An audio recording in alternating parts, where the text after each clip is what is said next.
Hey, friend. Thank you so much for joining me today on Bible Tract Echoes. I'm Micah McCurry, your host. We have listeners from around the country, around the world, tuning in right now. And to each of you, I say a hearty hello. Thank you so very much for taking of your time and investing it right here. I'm going to ask you, if you would, to ponder something. I want you to think about decisions. I want you to think about choices you've made today. Maybe you chose to put on a red shirt instead of a blue shirt. Maybe you chose to take your wife's car instead of your car to work. Maybe there are some factors that factored into that. Maybe you decided to forego lunch and you're feeling a little hungry from yesterday or today or whatever the case may be, depending on what time zone you're in. Maybe you're pondering right now, maybe I'm laying in bed being a little lazy. Maybe I want to be lazy a little bit longer, and this guy on the radio won't shush up. We're all presented with decisions all the time. Some decisions are more important than others. Wouldn't you agree? Oh, there's, of course, important decisions. Many, who we're going to marry, what job we're going to have, where we're going to live, what are we going to name our kids, when should we retire. Oh, all important decisions. Our country, our nation is facing some important decisions in the coming days. November 5th. It's coming soon, isn't it? Seems like people on both sides of the aisles, there's a lot of vitriol, a lot of angst, a lot of irritation, a lot of ink being spilled in the headlines in one way or another. And it's one of those deals where if you want to be depressed, yes, turn on the news. But what should we be doing? How should we handle all of this? How do we approach these massive decisions? It's not just decisions about the Oval Office. It's decisions about state legislators, decisions about the Senate, the House, governors, all these, some local elections, all these different types of things. And you wonder which end is up. Won't someone just distill it down? Tell me what I'm supposed to do. Important decisions. But there are some decisions that are more important. And we are all faced with, in our lifetime, a decision, a yes, no, a binary, an off or an on, a decision that you can't go halvesies on, can't go halfway, and you can't get caught in the middle, a decision about eternity. Can I tell you, friend, who sits in the Oval Office is nowhere near as important as who sits on the throne of your life. All this week, we've been listening to a broadcast, a message preached by Dr. Paul Levine from many years ago. And one of the questions he asks, kind of the crux of the matter, he distilled it down to was, do you really do you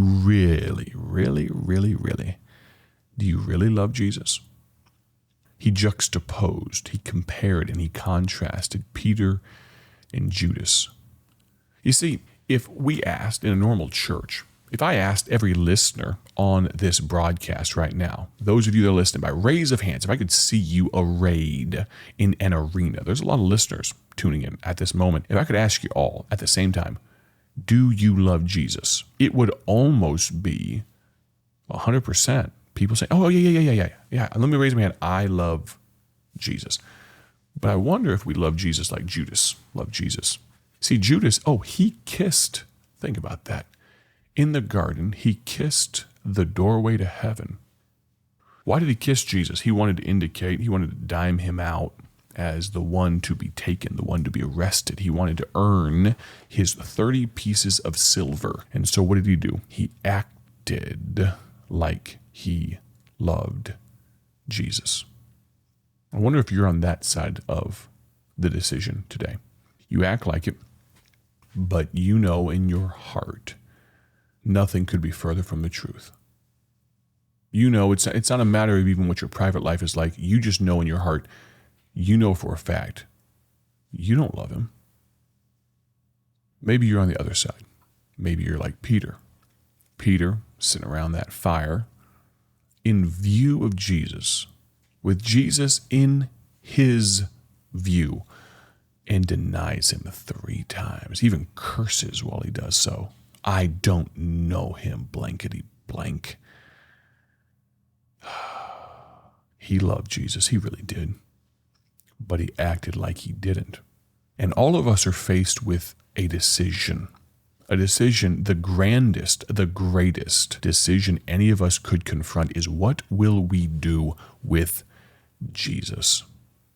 Of course, Bible Tracts Incorporated, we print millions of gospel tracts every year with essentially the sole desire to bring people to that point of decision, to bring people to the point where they say, oh, you know what? I've been playing a game. I've been living a lie.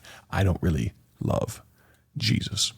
He loves me, I know that, but I don't love him, and I need to get that rectified ASAP. And maybe you're there right now. Maybe I don't even need to go any further. Maybe you say, all right, Brother Micah, you've given me the symptoms. You've given me the disease. You've given me the prognosis. You've told me what's going to happen. I have a stinking suspicion it's not going to go well for me. I need to get saved. Excellent.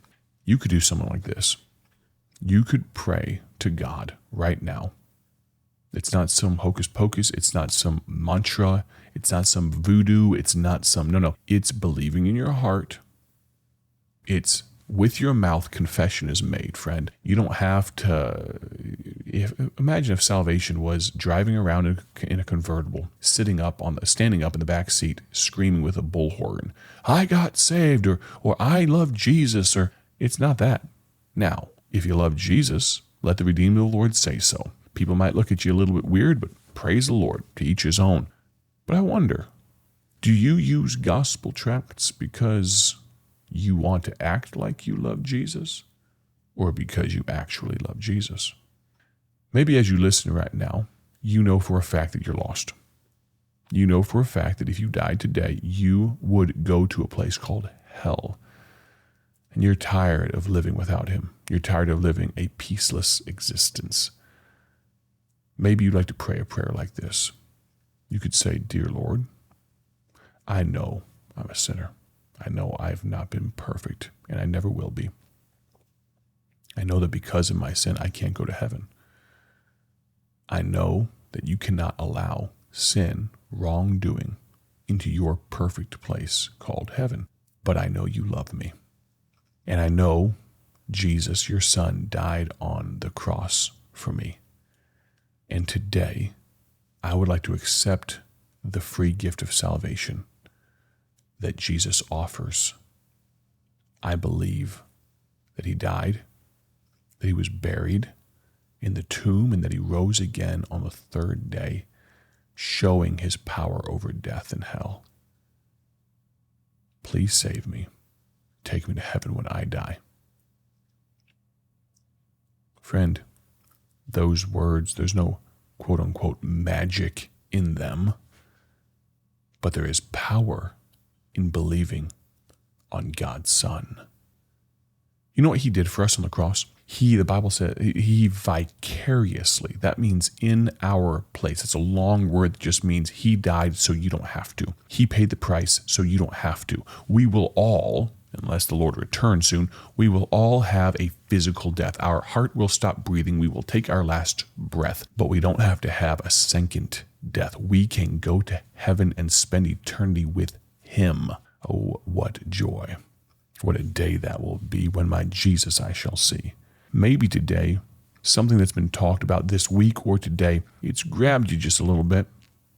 Maybe you'd like to use a gospel tract. Maybe you'd like to go to BibleTractsInc.org and tell others. Let the redeemed of the Lord say so, right? Maybe you'd like to tell others. You can go to BibleTractsInc.org today, and you can order a tract called Your Decision 2024. Now, I'll be honest with you, stocks are running low. We're getting very close to the election, and so we're trying to ship out the last few. We will not be printing more. If you're a pastor and you'd like to get some for your church, let us know that as well. But if you're an individual, say, I'd like to have some ASAP stat. We have a gospel film of the same name, yourdecision2024.com.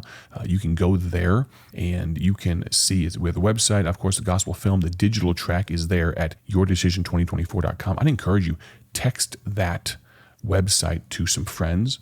Maybe ask them to give it a read, to give that gospel film a watch, a viewing.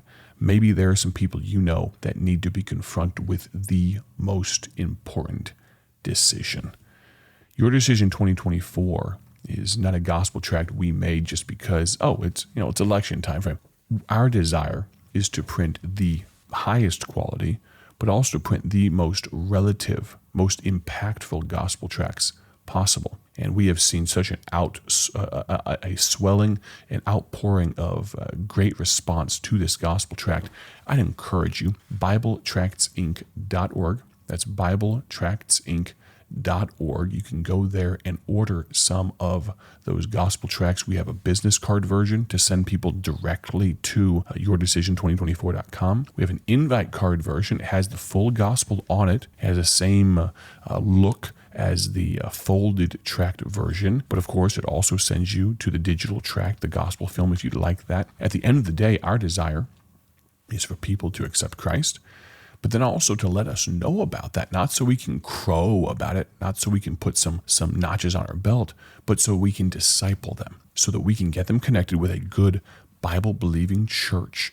We don't want to commit, if you can call it, spiritual infant abuse. We don't want people to accept Christ and be neglected. We want to get them plugged in. We are not your local church. We're not trying to be. We want you to get connected with a good local church. If you have a question or you need a recommendation for a good local church, I'd encourage you, reach out. The announcer at the close of the broadcast will tell you all about how you can get a hold of us. But if you'd like to reach out to me, I've had hundreds of people reach out to me in recent days because of this radio broadcast. Maybe you'd like to do so. You can text me right now at 309-316-7240. Now this time I'm going to say it real slow, all right? Jot it down, grab a pen, paper, open your phone, type it in the Notes app.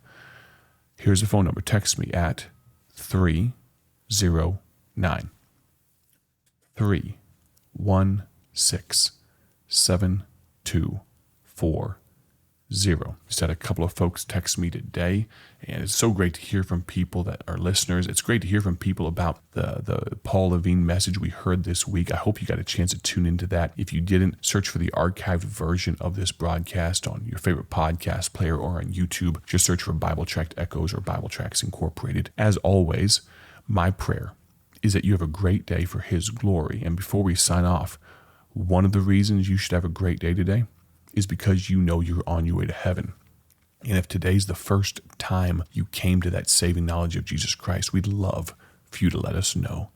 Thank you so much for listening to Bible Tract Echoes. I'm Micah McCurry, your host. We'll plan on talking to you soon. God bless. Thank you for joining us today for Bible Tract Echoes, a ministry of Bible Tracts Incorporated. If you would like to receive a free sample booklet of all of our tracts, you can contact us by calling 309-828-6888. That's 309-828-6888. Our mailing address is P.O. Box 130, Dwight, Illinois 60420.